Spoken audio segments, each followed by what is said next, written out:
begin by addressing the heinous attack on the United States Capitol.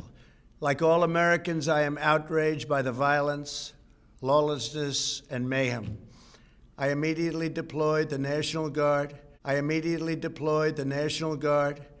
And federal law enforcement to secure the building and expel the intruders.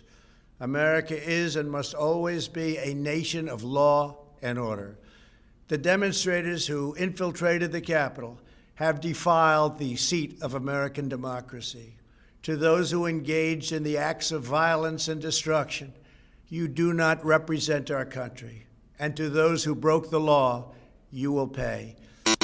I got a phone call from House Majority Leader Steny Hoyer, who was calling me saying that he and Speaker Pelosi and Senator Schumer were all together in an undisclosed bunker they've been spirited off to, some undisclosed location, that the U.S. Capitol Police was overwhelmed, that there was no federal law enforcement presence, and that the leaders of Congress were pleading with me as the governor of Maryland for assistance from Maryland's National Guard and State Police.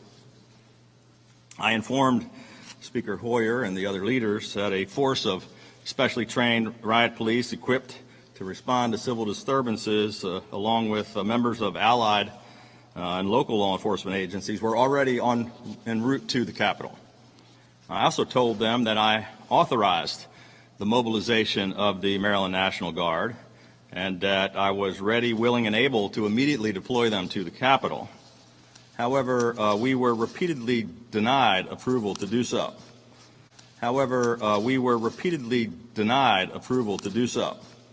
Under federal law, the mayor of the District of Columbia does not have authority over the Guard, and we must receive approval from the Secretary of Defense before we're able to send our Maryland National Guard across the border into the federal city, into the District of Columbia.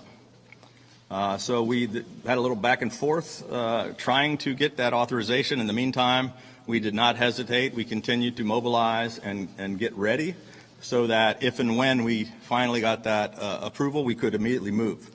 Approximately an hour and a half later,